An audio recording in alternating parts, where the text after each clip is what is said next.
भगवत गीता अध्याय 4 और श्लोक नंबर 6। अजोऽपि सन्न्यव्ययात्मा भूतानामीश्वरोऽपि सन् प्रकृतिं स्वामधिष्ठाय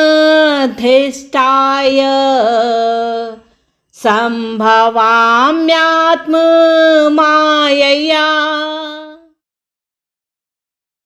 भगवत गीता के अध्याय 4 और श्लोक नंबर 6 में यहाँ पे भगवान ने जो एक माया बताई है क्या अंतरंगा शक्ति को बताया है, यानी कि अंदर एक तरंग की तरह दौड़ती हुई एक शक्ति है जिसे योग माया कहा गया, यानी कि जोड़ने की शक्ति कही है।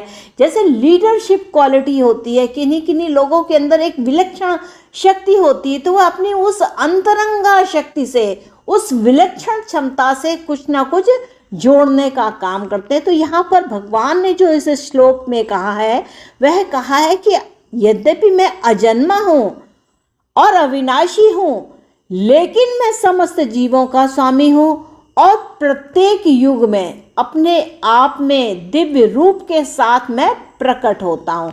तो यहाँ पर भाव समझने की बात है कि यहाँ पे भगवान ने क्या कहा है। भगवान कहते हैं कि जैसे प्रकृति का जो स्वरूप है, एक तो नेचुरल होता है और एक क्या होता है कि जैसे हम अपने शरीर को हम देखें तो हमारे शरीर में क्या है, एक आत्मा है। तो वो है जो आत्मा है वह हमसे सब तरीके का कार्य कराती है, लेकिन हम उस आत्मा को देख नहीं पाते। लेकिन जब हम इसका शरीर से कुछ काम करते हैं, कुछ बात करते हैं, कुछ कहीं पर भी अपना कार्य व्यवसाय करते हैं, तो ये जो भौतिक शरीर जो हमारा दिखाई दे रहा है, फिजिकल फॉर्म में जिस बॉडी को हम काम करते हुए देख रहे हैं, लेकिन जो अंतरंगा शक्ति है वह हमारे भीतर है। और वह जो भीतर की जो शक्ति होती है तो उसी को उन्होंने योग माया कहा। तो उन्होंने कहा कि यह जो होती है वह प्रकट होती है। तो प्रकृति का जो यहाँ पर जो अर्थ है वह क्या है, स्वभाव और स्वरूप। तो यहाँ पर क्या है, स्वभाव क्या है कि नेचुरली अंदर से आता है, लेकिन जो स्वरूप है वो हमारी जो बॉडी है उसमें दिखाई देता है।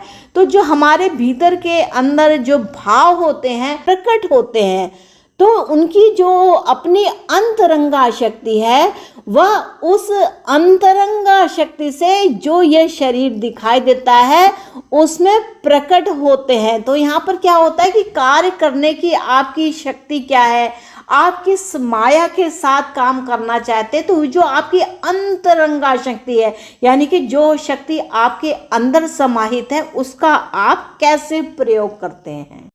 Please subscribe to my channel Krishna Rashifal and Astro Talkies.